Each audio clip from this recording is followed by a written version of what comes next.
Hey, Phil! What's up, bro? How are you, man? That you, Ian? How'd you get this line? How were you able to contact me? I blocked you and even changed my smartphone. Thought you were gone for good. A buddy of mine gave me your new number. Easy. Can't avoid me, mate. Searched the number and requested to be friends, and voila! Here I am. Guess you set the friend request on automatic. Still got that unconcerned, careless attitude, I see. Thanks for your wonderful advice. I'll immediately turn it off and then block you. See ya. Hey, come on, man! Wait a second. I had a hard time finding you. The least you could do is indulge me. Don't be such a stranger. Let's talk a bit. We're childhood friends after all. Huh? What the hell are you talking about? I never thought of you as a buddy. Besides, you really got nerve contacting me after what you did. For your information, I haven't forgotten about that one bit. Huh? Did I do something to get you all riled up? Are you serious? You really got balls, man. You took my girlfriend from me when we were in high school. Don't tell me you forgot all about that tiny incident. Oh, still hot and bothered by that, are you? I thought I explained all that to you back then. The problem was not with me, but with your ex-girlfriend. She was the one that hit on me, not the other way around. I couldn't refuse her. Shut the hell up! The fact still remains that you stole her from me. Come on, man, calm down, would ya? I feel really bad about that, and if it's any consolation, I broke up with her a long time ago. Come on, that's water under the bridge. Not really adult-like to be rehashing the past like that, man. I can't believe you could even say that. Water under the bridge is not something the instigator gets to say. You don't feel guilty at all. Hey, listen, man. I didn't contact you just to dig up old grievances. I contacted you because I want to convey something. Convey? What? If it's some bullshit, I'm going to block you right away. Got that?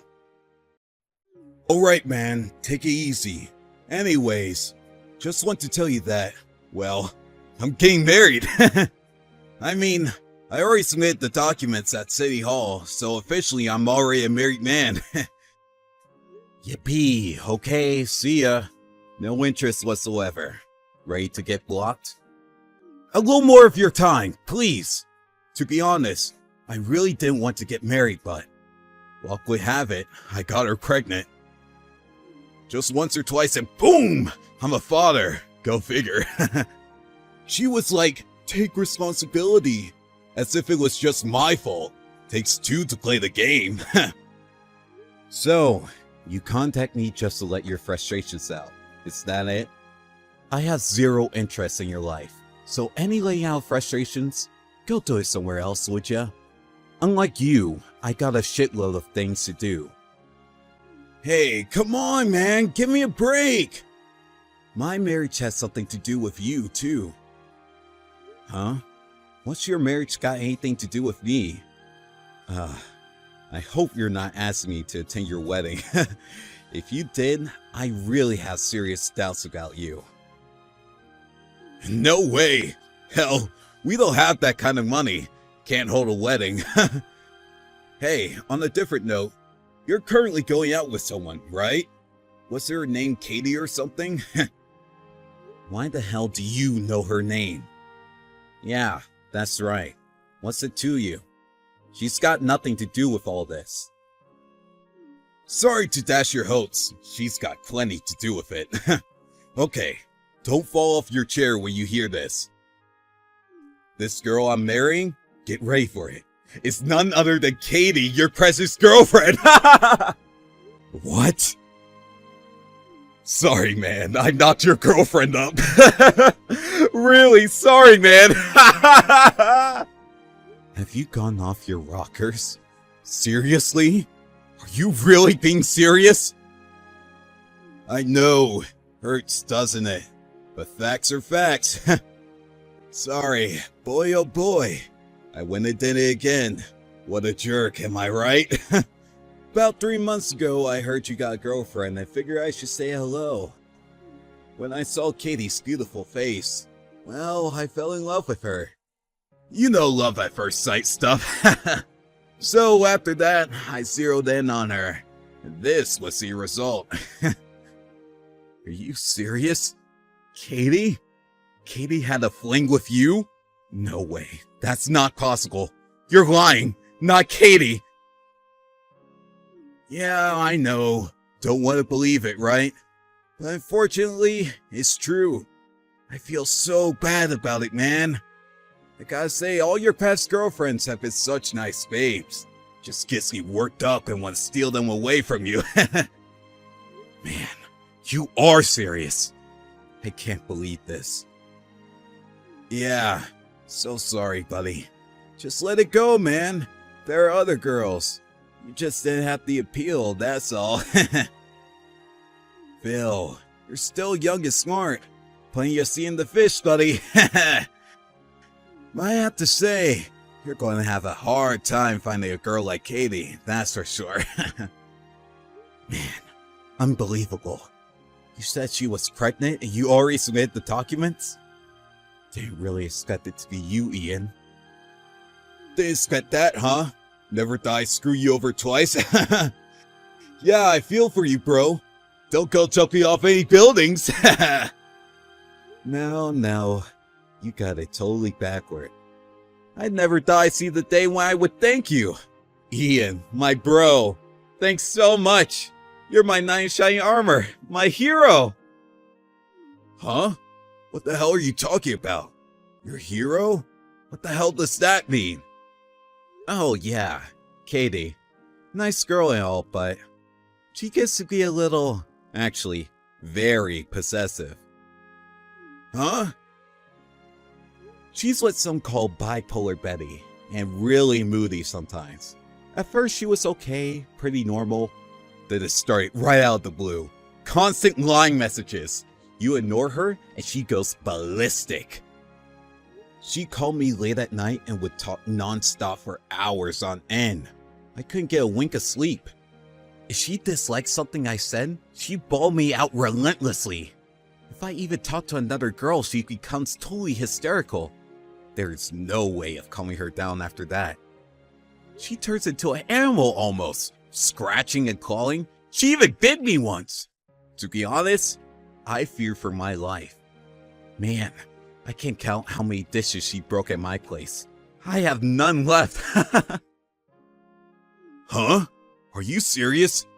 Come on, man. You're making all that up. I'm serious, man. No joke. Oh, yeah. She's also a compulsive shopper. Expensive stuff, too. She stole my credit card once and took out a loan. Went out and bought a whole new luxury items with it. I think she used like $20,000. I was pissed and tried to get her to reimburse me. Don't want to go through that again. She even brought her mom along and tried moving into my place. Oh, I should warn you, her mom is just like Katie. They're what's called two peas in a pod. The both of them yelled and screamed, and I finally relented and they moved in. Man, that stress really got to me. Even got an ulcer for my troubles. You're lying. Is this some kind of prank? Katie's not like that. She's quiet and the innocent type. Not this bipolar Betty crap. Yeah, I know exactly what you mean. On the outside, she puts on this innocent guise. None of my friends believe me when I tell them. I couldn't break up with her no matter how hard I tried. I was at my wit's end. I was racking my brains trying to figure out how to get out from under her claws. Huh? Don't give me that BS! To be honest, when you said you took Kay from me, I was like, yes! With my fists clenched. You know, like in that movie Home Alone? Man, oh man, I cannot stress this enough. Thank you! Thanks for rescuing my life from the dreaded bipolar Betty. Holy crap. If what you're saying is true, this is no laughing matter. What the hell am I going to do? She's got my kid? I already submitted the documents to City Hall. It's all official already. What the hell? If she's what you say she is, she's probably got a bunch of other guys, right? Yeah, maybe it's not even my kid? Could be, huh? I wouldn't take her so lightly, my friend. I have first-hand experience. I tried running, but to no avail. She's like a bloodhound. No matter where I ran off, she would find me. I thought I had a tracking device on me, for God's sake. I bet if I ran off and lived deep in the Amazon jungle, she'd still find me. As I said, she's very possessive. I doubt she would have a relationship with multiple guys. You're just messing with my head. What are you going to do about it? This is all your fault. You should have told me that before we got married. I have no obligation to tell you anything. You did this all on your own. I had no hand in it. Come to terms with it and just live a happy married life. I mean, she is pretty and very faithful, I'm sure. Just ignore her bipolar tendencies, the carbon copy of a mother, and her spendthrift ways, and all will be fine. Those are the biggest problems I face, you idiot! Come on, man. Help me out here. Oh, buddy, please. I didn't intend it to be this way. Actually, I think you guys make the ideal couple. With Katie's possessiveness, your womanizing days are over for sure. Bet your parents are pretty happy that you finally settled down. A marriage made in heaven. Everybody wins! I'm truly happy for you, man. Happy? Far from it. What the hell am I going to do? I couldn't care less. Work it out, man. Just be careful where you step. It's a minefield out there. Good luck, Dad. See ya, bro.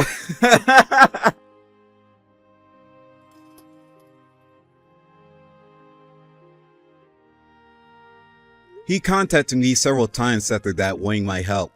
Then one day, nothing. No more messages. Seems he blocked me online. Maybe he just gave up on me, or maybe Katie is monitoring his communications. According to a friend of mine, Ian apparently wanted a divorce, but with the kid on the way, he had no choice. Like rubbing salt in his wounds, Katie and her mom put on an extravagant wedding ceremony that reportedly cost over $100,000.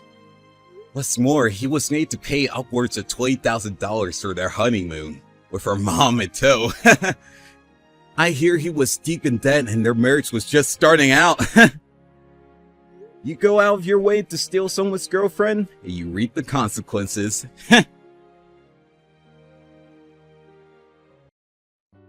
Jane, how's Brock doing? He's in 2nd grade now, so if you have any new videos of him, I'd love to see them. Why didn't you take videos on the days you had him?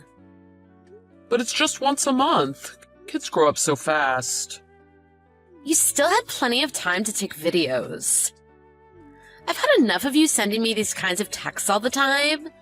I'm letting you see him, so can you stop pestering me? I'm busy. I'm sorry, but I'm so lonely living apart from Brock. We might be divorced, but I'm still his father.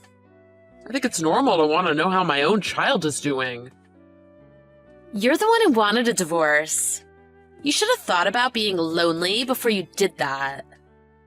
Well, I just couldn't stand being with you after you betrayed my trust. Mark, you're the one who chose to be separated with me over staying together with Brock. You knew that I'd get custody, didn't you? And your job has erratic schedules. So it's not unusual for you to come home in the morning. You don't even come home on a lot of nights. Well, that's true, but I think you're diluting the issue here. Whatever. What's Brock doing? Can I speak to him just a bit? No. He's taking a shower. Okay. He's grown up so much that he can have a shower alone. Are you done? Okay, sorry, I know you're busy. Oh, I had an idea. What about giving Brock a smartphone? He was watching YouTube on our phones back in kindergarten, so he could text me fine. No, he's too young. But how about if he's only allowed his phone at home? I'll pay for the phone and the monthly plan, of course. Jane, it'll be less trouble for you if Brock has a phone. I can contact him directly. He can have one when he's a bit older, but like I said, he's still too young. This is my parental decision, and it's final. All right. But you used to let me call him at first. Why so different these days? Did something happen? Nothing in particular. In that case, I get that you're busy, but I'd appreciate you letting me contact him more often. Mark, I know you're Brock's dad, but I might get remarried. I just started to think that it was a little too much. It'll be your fault if Brock doesn't bond with his new stepfather. I'd rather he bonded with me. You're being ridiculous. You're not thinking about what's best for Brock. Come on, I was just kidding. But I would like to see him more, and I did want custody. I really wanted to live together with Brock. We always end up talking about this, which is why I don't like you contacting me. We've been separated for a year now, so you should understand your place. When he's a little older, I'll give him a smartphone, so just be patient until then. When he's older, he won't want to talk to me. That's up to Brock himself. Anyway, all I want from you is to just keep paying child support.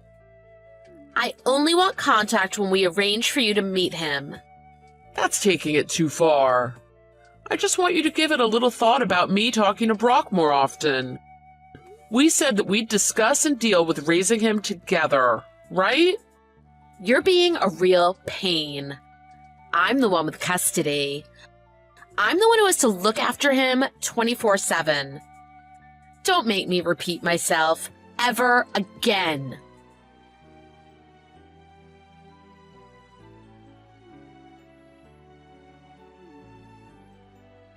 Mark, pick up. What do you want? You won't let me see Brock on my visit days. You ignore my texts. You broke your promises for months, and not even a simple apology. Look, I'm sorry, but this is an emergency. What is it? Brock's dead. What? Yesterday, he was playing with his friends when he fell down the stairs of a pedestrian bridge. He hit his head bad. Huh? I don't understand what you're saying. Yesterday? Why are you telling me now? Wouldn't most people have told me yesterday? I was so shocked that I passed out. That's why I was late letting you know. I'm sorry. You're kidding, right? I'm telling the truth. Why would I lie about something like that? I don't believe you. I get it. I know you don't want to believe it, but it's true. Then I'm heading over to you now. Where's Brock? He's with the funeral home. There's a lot of external damage, so they're fixing him up. They said that we wouldn't want to see his body as he is. So you won't see him until the funeral. You've already planned for the funeral? Of course. Mark, you're acting weird. Brock's gone, but I don't think you're taking this seriously. I'm sorry. I'm finding it hard to believe. Something's fishy. I get it, but we have to cremate him and give him a proper funeral. So I was speaking with the funeral home. The funeral fees are pretty expensive. They're saying it'll cost $25,000. $25,000? Really, that much? He left us so young, so the least we could do is give him a good funeral. Don't you think so, Mark? Well, of course I don't think we should be penny pinching here. Right? So I'll get $9,000 together. I want you to pay for the rest. $16,000. I see. Is that too much? Can you bring it in cash to tomorrow's funeral? Hey, Mark? Where are you? Mark, why are my texts on red? You have to come tomorrow. Good morning. Is this Mark's number? Yes, that's me. Who's this? I'm Jane's friend. My name's Holly. Oh, Jane's friend. What's wrong with you? It's Brock's funeral today. But it sounds like you haven't even checked Jane's texts. Oh yeah, that. Why are you acting so dismissive? Don't you even want to be at your own son's funeral? Aren't you ashamed to call yourself a father? What? You're the worst. Jane's been an emotional wreck after losing Brock. But you won't even try to support her? And he was your only child, right? Brock is my beloved son, yes. The funeral starts at 1 p.m. Make sure you're there. It's at Jane's house. And maybe it's not my place to butt in, but make sure you bring the funeral fees too. Jane was crying and saying she couldn't afford it all on her own. The funeral's at home, but it costs 25 grand. You guys should get your story straight. I'm not gonna fall for your lies. Lies? Mark, I know this must be difficult for you, but Brock is gone. You have to accept the truth. It's on the news on the internet about the 7-year-old who fell off the pedestrian bridge. Why don't you go check? I did check. Then why aren't you replying to Jane? Do you realize how difficult it's been for her? Organizing her own child's funeral by herself? Even if you're divorced, you're being awful. You guys are the ones being awful here. Tried to milk another child's tragic death for your own financial gain. Brock wasn't the child who was on the news. You just used that story because it happened to be a kid with the same age who lived close. What on earth are you saying? I've seen through all your lies. Brock passing away, the funeral. I know it's all one big fat lie. I don't get it. I didn't get it at first either. I met Brock on the same day that he supposedly died. I wondered what the lying was for, but it seems like it was all for the money. Huh? You don't have to pretend anymore. I know you're the one giving orders to Jane here. I couldn't get hold of Brock, and Jane was acting strange, so I dug deeper. Then I found out that Jane started living with you. She was really struggling as a single mom, so I let her stay with me. You were taking Jane's salary and Brock's child support, weren't you? It seems like you're ripping off a lot of people through the guise of a therapist. Don't you dare accuse me of ripping people up. That's not fair. Jane might have cheated on me, but she would never do anything to harm Brock. You started demanding money from her. Things got tight for her financially, so she got her sister Anna to look after Brock. You're twisting what happened. I'm just helping people in need. I got a private investigator to track down Anna's address so I could go visit Brock. She told me that Jane was being brainwashed. Brainwashed? Jane apparently said that she didn't have the money to support him, so she left him with her sister. Anna said that she couldn't get through to Jane, that she couldn't convince her to stop going back to you. Jane did that of her own free will. It's not my fault. That's true. It's what Jane decided, of her own free will, what would be best for Brock. But Brock was alive. You knew as well, didn't you? But you still pretended, and were going to rip the funeral money off me. That's fraud. I don't know what you're talking about. It's just what Jane told me. I'm saying that you're the one who was pulling the strings. I did some investigation on you as well. Even if I just went after you directly, you could just easily deny everything. I haven't done anything wrong. Everyone just comes to me with their problems. See, trying to deny responsibility from all this. Jane isn't the only one living in your house, is she? I got those people living with you to cooperate with me. I can see why Jane would seek comfort in another man. You just give me the creeps. Sniffing around other people's business. No wonder she cheated. I think it's Jane's own fault that she got herself in this situation. She still needs a rest for her mental health. But I'll make sure she goes to see a proper, licensed therapist. Not a fake one like you. Not just Jane, but all of your other victims too. How do you plan on doing that? Everyone's seeing me out of their own freedom.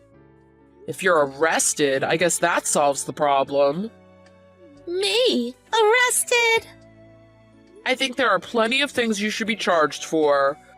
Firstly, the house you live in isn't even your own. You've been told to leave by the homeowner, haven't you? The homeowners have asked me to live here. It's not as if I was the one who chose this house. Also, how are you able to live so extravagantly despite being unemployed? You're getting money from Jane and the others, but you're not paying any taxes, are you? That would be tax evasion. I'm sure the police would also love to hear about your involvement in this funeral fee fraud. It's not as if I did all of this. It wasn't me. Everyone's just choosing to come to me with their problems. So the chances that I would be caught are pretty slim. Got it? The police are the ones who get to decide that. It's true that it would be hard to convict you for your involvement without testimony from those you manipulated. I don't know for sure if you'll be arrested. But if I can free Jane and the others from your control, that's good enough for me. You wasted a whole lot of money and time on this. You must have a lot of spare time. I'm used to this sort of thing from work. Researching other people, that is. Huh? It seems like Jane didn't tell you. I write for a weekly magazine. Society might hate people like me, but I don't show mercy to the wicked. Even if the law forgives you, I won't. I'll reveal everything to the world. Are you saying you'll write an article about me? Stories about brainwashing are hot right now. My boss has given me the go-ahead. This is what these magazines are for. You'd make an article, even if your own family are involved? This is why everyone hates the press. What a pathetic existence you lead. You can call me whatever names you want. Holly, you used a fake name to be a psychic, didn't you? I know all about that as well, so there's no hiding. I'm planning to expose all of that too. Okay, I get it. I apologize about your son's funeral. I'll convince Jane to go live at home. So will you let this go? If you want money, you can have it. I don't want your money. At first I was just looking for Jane so I could see Brock. But now that I know all about you, I've got all sorts of people working with me. There are plenty of people who are worried about their family members that you brainwashed. Fine. I'll let everyone go home. That's what you want, right? That won't cut it. I've already reported you to the police. What? Of course. If I didn't report you, who knows when you'll try and pull off your next scam? I can't let you get away with that. But I really didn't think I myself would become the target of your deceit. Really? What do you mean? The best way to arrest someone is to catch them red-handed. Oh, I've arrived at Jane's house. To do what? To join the funeral, of course. Of course, the police decided to attend as well. You don't mind, do you?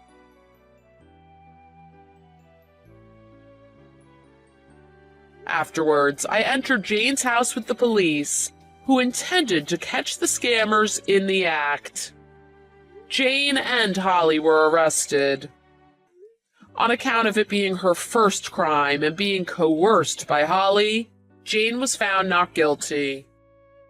Holly was sentenced for multiple charges of fraud related to her scams and psychic business. Brainwashing in itself wouldn't usually be a crime. An adult would be held responsible for their own crimes, even if manipulated by another. It would have been difficult to do anything against Holly, but in her case, she herself did break many laws. I wrote this whole incident as an article for my magazine. It didn't become such a huge story, but it seemed to ripple through the locals who knew her. She definitely won't be able to practice as a therapist anymore, that's for sure. I'm hoping that she doesn't victimize anyone else again. Now, Jane and the other victims are getting legitimate therapy to undo the damage and brainwashing Holly did to them. Jane's parents died young, so she doesn't have them for support. So we decided it would be best for Brock to live with me instead of Anna. Regarding the custody, even if Jane was manipulated, I'm honestly worried about her ability to care properly for Brock. I'm planning to discuss this with her thoroughly after she's done with her therapy. If there's one saving grace for her, it's that she made sure Brock stayed away from Holly. I like to think she knew what was best for him. There's no way the three of us will live together, but I want Brock to feel that he's loved and we're doing what's best for him.